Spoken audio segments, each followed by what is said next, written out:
Hi, and welcome to the Virtuoso podcast. My name is Theophil Asamoah-Jedu, and I'm the founder and artistic director of Gramophone Ghana. I'm also the conductor of Gramophone Chorus and as well the director of Gramophone Academy of Music, and now the host of the Virtuoso podcast.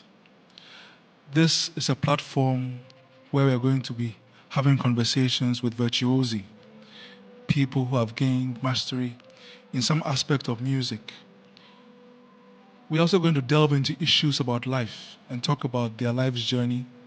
We're going to take some nuggets from them about how they have lived their lives and how art music and choral music can impact our society. And so we'd appreciate it if you would like and subscribe to our channel so you can get more content like this. It will also help us reach more people and keep you up to date when we send in a new episode. So welcome aboard, and we hope you enjoy our conversations. Welcome to the Virtuoso podcast. Professor Clement Appah. Good evening, sir. Good evening, Theo. It's good to see you, Good to see you too. as always. Yeah. And welcome to the Virtuoso podcast. Thank you very much for the opportunity to be here. Linguist, lecturer, researcher, transgenerational leader, singer, songwriter, composer, musician. Are these accurate? That's a lot, but yeah, yes. It's such a pleasure to have you. Thank you for having me. Happy birthday, belated. Thank you. Yeah. Our guests don't know, but you have your birthday the same day as James Varikama's. Yeah. Yeah. When we are 10 years apart. 10 years apart, he was Yeah. 40 and you are 50. Yeah. That's remarkable. Two great men born on the same day. Yeah. People don't know that you are much of a musician. Yes. So you remember I released something on my birthday. Yes, And yes. since then people have been asking, so have you always been a musician? I tell them that actually, were it not for academic work, I'll be a full-time musician. Yeah. People don't know that you are an avid composer with a plethora of songs. Yeah. Very soon they'll hear them. Actually, even though I've been doing academic work, I chose academic work over music about 22 years ago. I've got more songs written than academic papers. That's remarkable. Yeah. That's remarkable. How many songs do you have on there? If you can hazard a guess. I don't know, but the answer I usually give is that I've got enough to record about 10 albums. Wow. With a minimum of 8 songs on each one. Wow. So, yeah. Wow. Yeah, we have a project coming up too. Absolutely. To let the world hear more of your songs. Yeah. But let's take it back. Mm-hmm. I believe that you can tell a lot about a person from their background, their upbringing, their childhood. Yeah. Prof, tell us about your upbringing. Okay, so I was born in Secondary, and basically did just preschool and class 1 in Secondary. And then, because my father was in Tamale, then we went to Tamale. So basically, a lot of the music that I got introduced to was in church, and we had a very interesting community in Tamale. All the church choirs were united. They rehearsed together, Presby, Anglican, all of them, from time to time. So from primary school, I was basically leading songs in church till I got to the age 13, thereabout, and I joined the senior choir. I had to join the senior choir because there was no junior choir at the time. Okay. So when I roped to the senior choir, I was just about 13 or 14 years old. Yeah. So that is how it was. Whilst doing the regular choir music, choral music, I was also part of a group that we formed called the Wesleyan Envoys. Okay. Wesleyan Envoys. I think that's what we call In it. Secondary? No. Okay. Wesleyan Envoys. I think, late Mr. Abraham's Mr. Abraham. son, Niadokwe Abrahams. Yes. Yeah, so when they were transferred to Tamale, in this the Tamale. youth fellowship, we started this group. Niadokwe Abraham, one Sylvia Champong, who is now in Tema, and some other people who started that. And so we were singing contemporary. So that is how I got introduced to what is now contemporary music, because we used to sing a lot of Joyful Way songs. Okay. And interestingly, I learned and I could just pick any Joyful Way song and be in key. Wow. Doing parts that then I didn't know it was TV Olamte who did. Okay. Yeah. So all those songs, I sort of led them. And so that is how I got introduced to both what is traditional choral and then what is now we call contemporary. So I got introduced to all these genres, if you like. Because I was very interested in music, but music is in the family. Oh, indeed. That is something that I have not mentioned. Yeah, and a couple of years ago, we were in Second D, Wesley Cathedral, for your father's funeral. Yes. And he was a chorister, right? Yes. My father was a chorister for more than 50 years. Wow. He was also a singing band member and actually rose to become the national president of the singing band. Oh, wow. Yeah, in 1990 or so. Yeah, he became the national president. So my father was a chorister, singing band member, singing band master, choir master, every position that one could hold up to the assistant level in the choir he held, and every position that one could hold up to the connectional level in the singing band, my father held. But going back, my father's father, whom we never met because he died quite early when my father was very young, he was a band master in with the Ghana Railway Corporation, I think that's what it's called. So he was a band master. He was a professional musician, band master. Okay. It's like so it's the music is in the marching the family. band sort of thing. Yeah. So those days they had proper bands, especially the railways, Ghana Airways. I think all those they had proper bands. The mines as well. And he was a band master. My mom too was a chorister. So do you think that your parents being into music, you think it influenced you? Yes, and I think it's in the blood, if you like. For us, joining the choir was like one of the rites of passage. You had to be in the choir. It was only one of my brothers who initially said he wouldn't join the choir because they couldn't find his voice on the keyboard. But interestingly, he became a chorister. He even now plays the keyboard better than I do. Oh, He became even the Tamale diocesan, chairman of Gamek. Okay. Yeah, Henry Appah. He's the one I come after. Oh, okay. He initially said they couldn't find his voice on the keyboard. Wow. And I think that my elder sister Sylvia, Samuelina Sylvia Appah, is one of the most powerful alto singers you would ever hear. I mean, it doesn't matter how many people you have in the room. Once she starts singing, you hear her voice. You know what I mean? Some of us don't like those loud voice, but she's her, and her alto is so natural and distinct. So it's in the blood.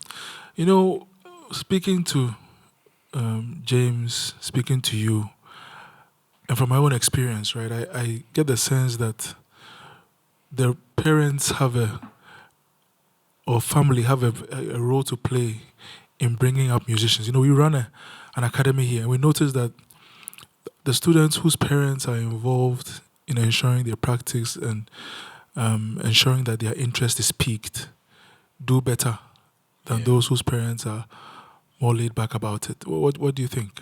I mean, it's to be expected that the Bible says, train up a child the way you want him to go, and when he grows, he will not depart from it. There are some of us who are so lax about things that if you don't get encouraged, sometimes pushed, you will not do anything. So the involvement of parents is always important for proper development and really excelling in anything. And when that is lacking, you know it.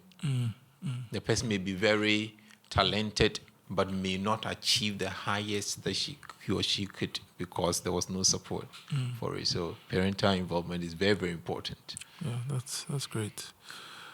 I noticed that your generation of young people, especially in the universities, you laid a solid foundation. And I came to Legon and heard about you, and the exploits your generation had done in building choirs and generally promoting wholesome music.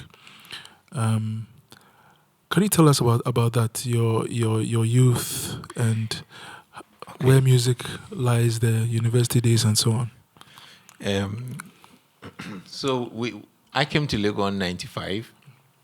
When we came, I met people like Kojo Jemfi.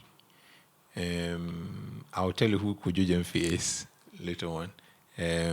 Maybe I should just say it. He was the one who was actually in charge of project at Lutheran, St. Paul's Lutheran. Okay. So all the huge facilities that you see in Ghana, he had in his hand in them. Oh, He wow. indeed transformed them.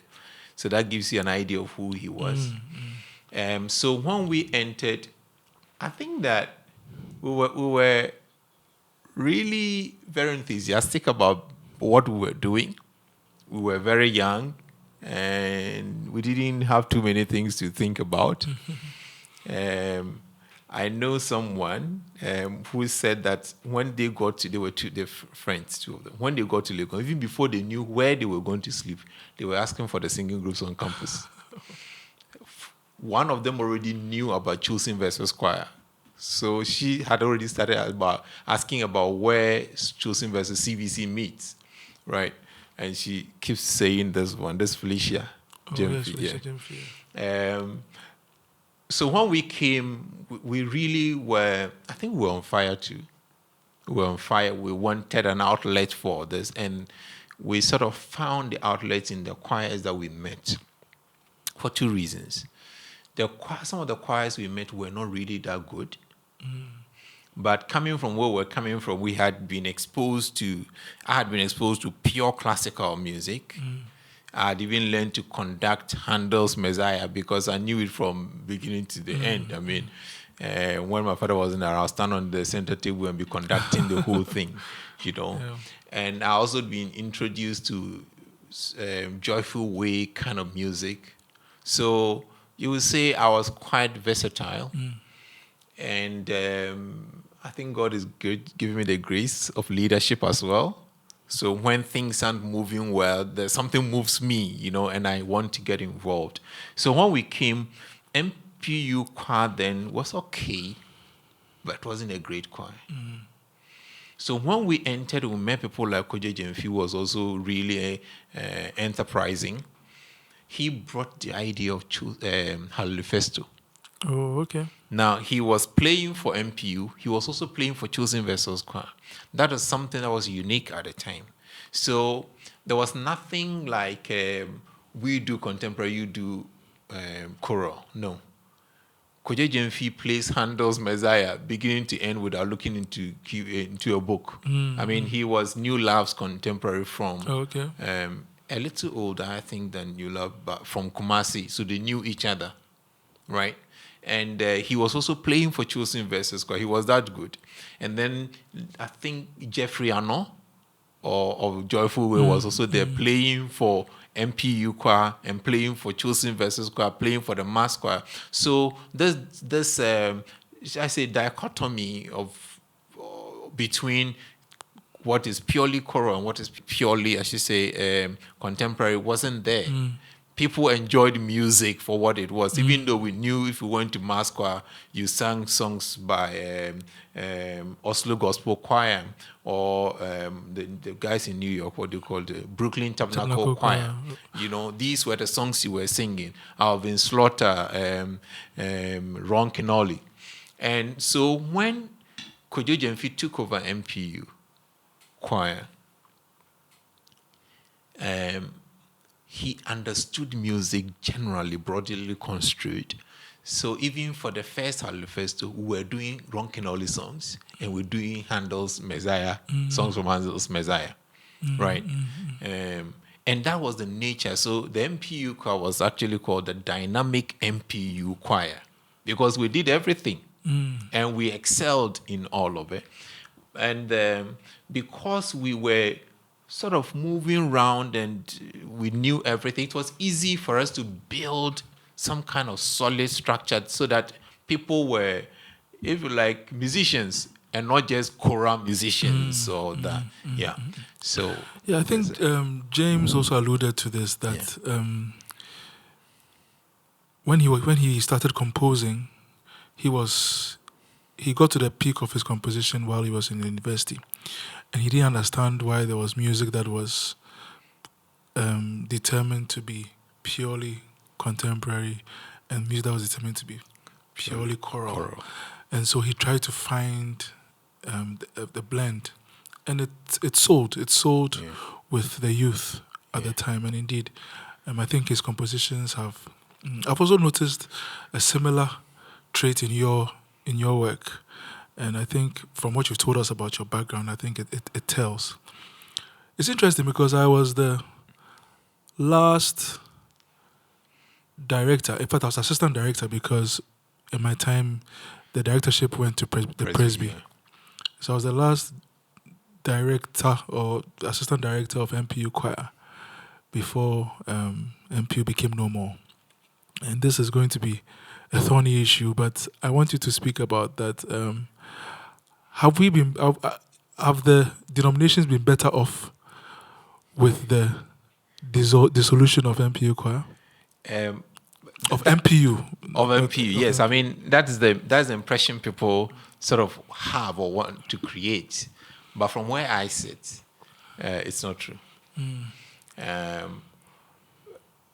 Because, first of all, MPU was the most respected organization on campus. To the extent that if MPU decided on anything, the university respected it. Before the formation of the Jubilee Choir, it was MPU Choir that was performing at university functions. Indeed. And so basically, MPU was the ish of the Christian community on campus, and everybody respected MPU.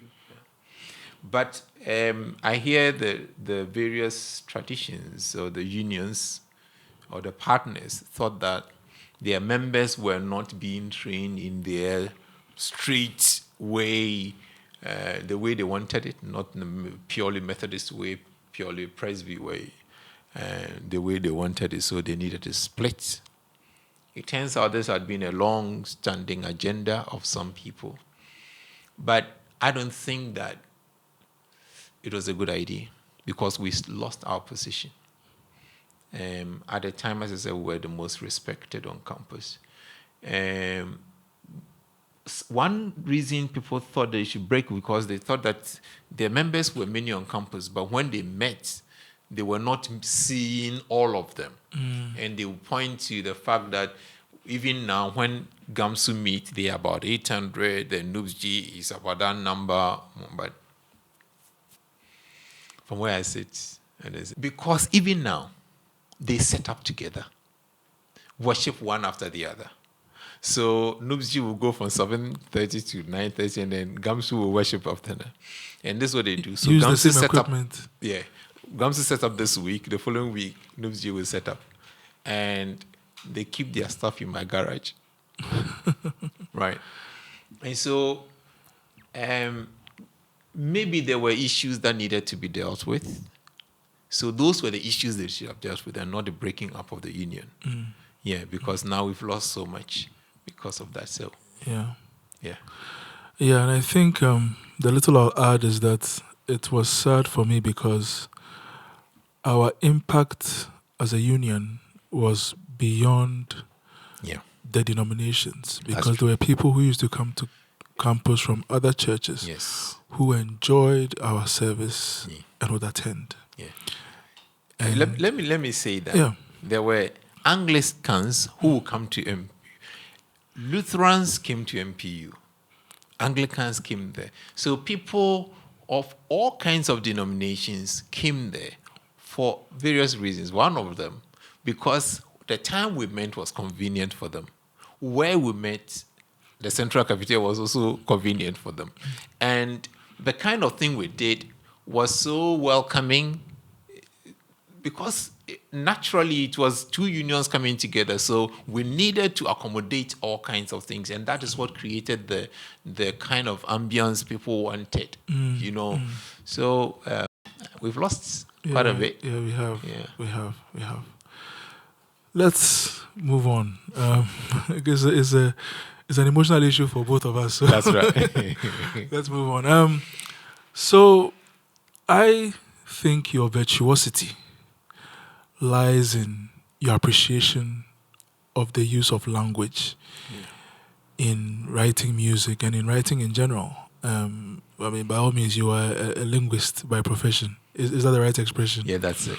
Yes. Tell us what I think musicians out there need to know, what the role of language is in music. Okay, so music itself is a language. Right, to start with, music itself is a language, to the extent that even if you don't speak whatever language it is written in, you can still appreciate music for what it is. So music itself, but music is usually carried through a certain medium, right, which is a language. Now, every language has a structure.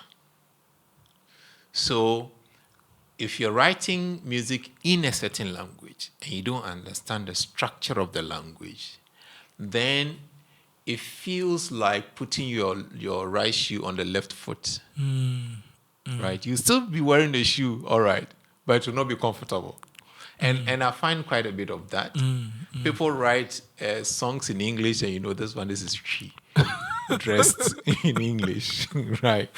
Or they write she, and you know that the person is actually thinking like an English speaker, all right? Because languages have got structure.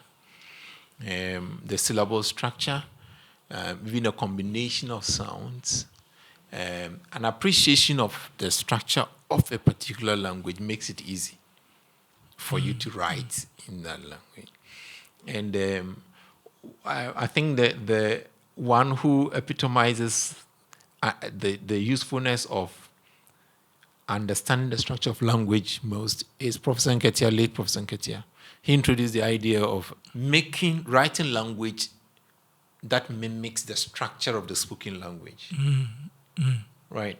And Ahmad does quite well with that. Yes, he does. So if you listen to the song Oye, right, it's like you speaking.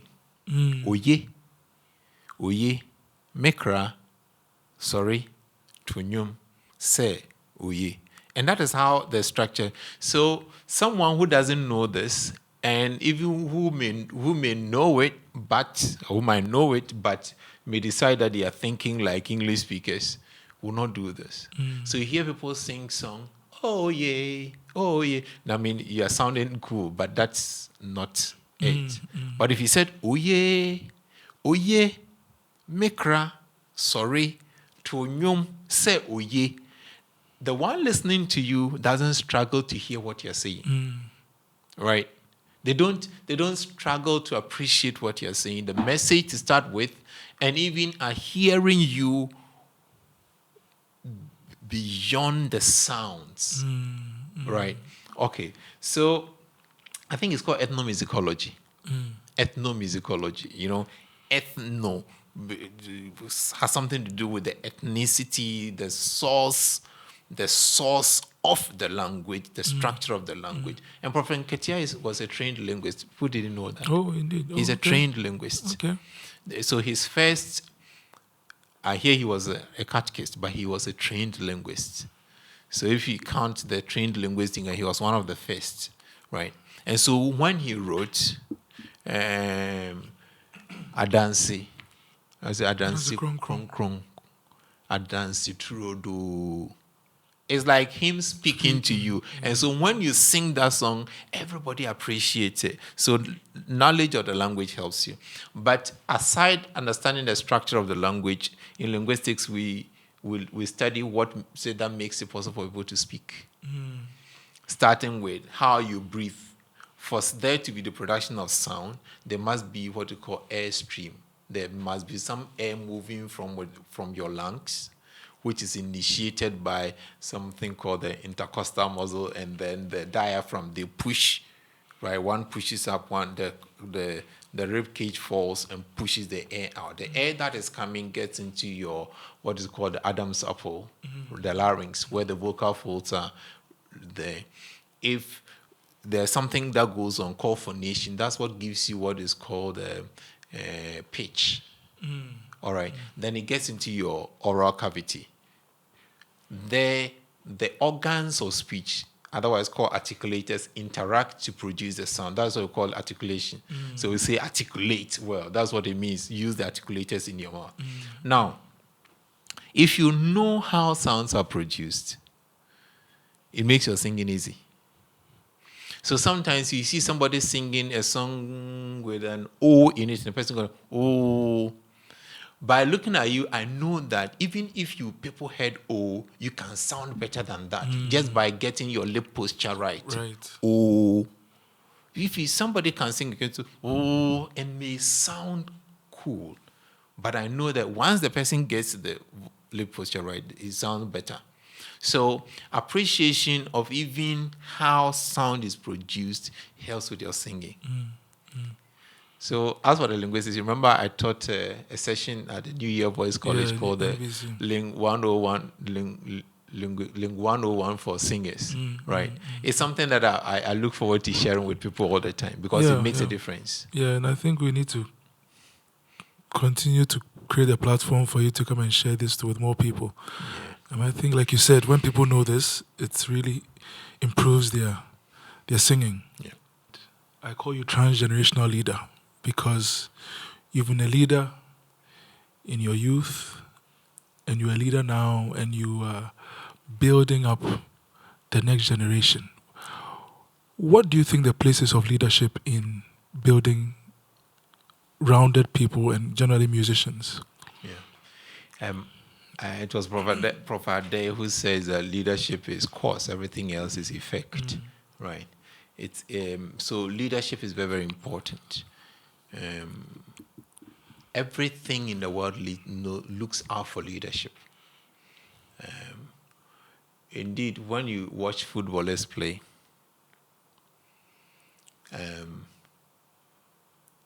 and you see what they do, you notice that skillful footballers don't do much. They lead the ball where the ball should go. So he knows that if the ball is coming from that direction, if I kicked it this way, it is going to go in this direction. And that for me is leadership. Having an idea what you think the future should be, what kinds of people we need for the future, and what you can do to prepare them for the future, for me, is very, very, very important. And any society that fails to look out for this one fails the next generation, and actually many generations, because once you fail the next generation, they would have failed the leadership, failed to see people lead them, or fail to get the leadership they need. So they themselves will be lacking when the time comes for them to lead. So for me, leadership is very, very important, and especially for young people. For young people, I love myself so much that I want to, if I had a chance, anybody who will have a say in my future, I want to help the person now. So that when the time comes for the person to take care of me in future, the person will be prepared to do it. Sometimes we think that we can leave it to chance. You can't. We can't leave it to chance. And you see it everywhere, even in politics, where people are more interested in what they can get the young people to do for them now, rather than what they can do to help the young people. So, whereas in the past, people had to be trained in speech, in how to talk, how to compose themselves, how to make sure that they live in a way that is respectful. Now, that's not it. If you can insult your way and get me into power, then you can get power. So we are failing the next generation. And for me, that is sad. So for me, wherever I've had the opportunity, I bring young people close. And make them see. For me, that's also important. What kind of example are you showing them? It's not enough for you to tell them, do this. If they see you do it, nobody will tell them to do it. Because, that's how it is.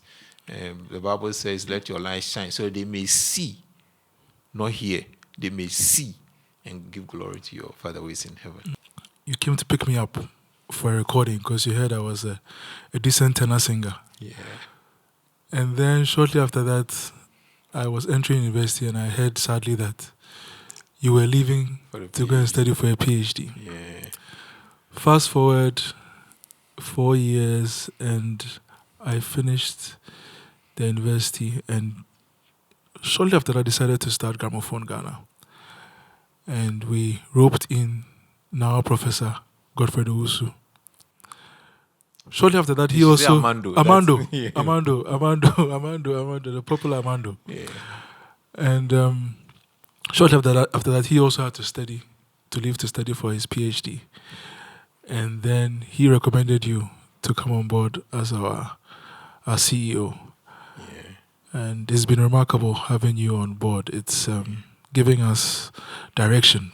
10 years down the line, when we started, we were fairly young. And so having you shaped our direction and it kept us in check. What have been some of your best experiences and also your lessons and nuggets from leading Gramophone? Joining Gramophone was people talk about happenstance. It's all one of those things that I didn't even know about Gramophone. I remember one of my students invited me to, I think that would have been the first FOS, but I couldn't make it. I mean, I've been so busy, so I couldn't make it. Then Amando invited me. But as I said, I didn't even know about Gramophone. When I was coming back from the UK, I knew about harmonious chorals.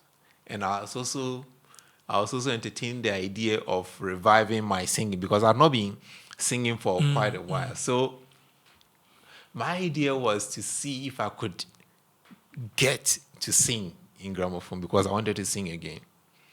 So when it was Elizabeth Mills Robertson who first invited me, and I couldn't make it. Then Amando brought me. I found it interesting, something new that was happening. But what I liked about Gramophone, and Gramophone chorus in particular, was the ministerial value of what you did. I think that is the best way to put it. There was no artifice about what you were doing. It was no showmanship at all. So it was this quarterly time of fellowship that I looked forward to, and many people looked forward to, and their testimonies were there, and being somebody who is all about ministry, for me, I felt at home. But I also am the kind that likes frankness. I like to be frank. I like to share my ideas with people who are also open-minded. Say what you want to say. We can disagree without getting angry at each other. And for me, that was important. So when we met as management, everybody had their own opinions, very opinionated people. But you could tell everybody was pulling in the same direction. For me, that was very, very important. And even though I was CEO, or I am CEO, it didn't feel like work, right? I look forward to the meetings and the pizzas and all that, and KD's funny stuff and all that. It was cool. My wife liked it too, and up until now she's, as you know, enamored by what Gramophone does. So it didn't feel like work for me. It was just like a confluence of many things that I liked. The fact that people were frank, the fact that they were about ministry, the fact that everybody knew that even finances, it wasn't straight that we hold programs, we have to think about how to pay for everything. But we all knew that this was important. We needed to find ways of this, find ways of financing the programs so that we could keep going. For me, it was easy to be part of, and it has always been easy to be part of the. Yeah, I was telling some of the leaders recently, just before your birthday, that if for nothing at all, the goodwill that having you on board has brought us has been immeasurable and priceless. And we want to express our profound gratitude to you for all that you've done for us, all that you continue to do for us. We are happy to have you as part of us. Grateful to be part of it. Yeah. Prof, you mentioned something when you were talking about your background. You spoke about how when you were younger, the choirs used to meet together, to rehearse together, sing together. James Amal says I should ask you a question. And as part of a tradition we are starting here on the Virtuoso podcast, that the previous guest leaves a question for the next guest to answer. And James Amal's question is, when are we going to see all the choirs or the known choirs or the leading choirs in Ghana mount one platform to minister? I know it's something that you've spoken about in the past. Just share your views. You don't necessarily have to answer the question per se because you don't know when, but about unity of purpose and so on. When? Okay, so I have a plan for when. Okay. There is a song that I wrote with a German friend of mine. He's coming again. Okay. It's about the return of the Lord Jesus Christ. And he wrote the music, and we were in my apartment in Lancaster, and he started playing it. He said he and his sister wrote the music together, and there were no words, the lyrics, no. Then he started playing. As soon as he started playing, just hit me like that. And then that evening, I wrote like 6 or so different verses for the song, and we selected out of them. I still have them. And the part of it includes children singing Hallelujah. I think that I'm going to look for money to sponsor a live recording of that. And I would like to have all the choirs in there. So it's something fantastic. That I should pull you and Amma together. Yes. For us to work on it. Yeah, that sounds good. The score is there. I remember showing it to New Love, for example. The score is there. We should do it. We should do it. I think that it will mark the beginning of bigger things. If we can get a very nice auditorium, so I'm thinking about a very good auditorium where we can have all the choirs sing at the same time. That would be beautiful. So, possibly very soon. That is the answer. Yeah. And if I'm able to raise the money, I suppose I'll sponsor that one as well. Yeah. But that would be great. Sometimes the impression is created that we are competing. But no, we are not competing. We may be seen as competitors to the extent that we have to hold different programs, but ultimately we sing about the Lord and we sing his story, and ours is to cause the world to see who he is. I remember the song, a verse that says, "See his glory revealed, the Son of the living God. Come and bow at his feet and give him the glory due." I'm looking forward to that one. So, yeah. I hope I've answered the question. Yes. So, we will do Prof song. We will invite the leading choirs in Ghana to stand on one stage and perform it. And that could be the beginning of great things, right? Yeah. Prof, it's your turn. It's your turn to leave a question for the next guest. A question for the next guest. How can we who are involved in music start something that will make sponsorship of programs like the ones Gramophone and Harmonious and Vocal lessons. vocal, what the whole. How can we find sponsorship for such programs so that the people who lead them don't have to be thinking too much? I mean,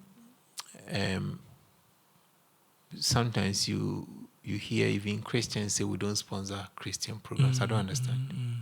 It's sad. So how can we find sustainable funding for these programs so that the artists and the directors don't have to struggle too much? They can be who they are meant to be, artistic directors, put together programs. So for me, funding is important. My question is, how can we find sustainable funding for such programs?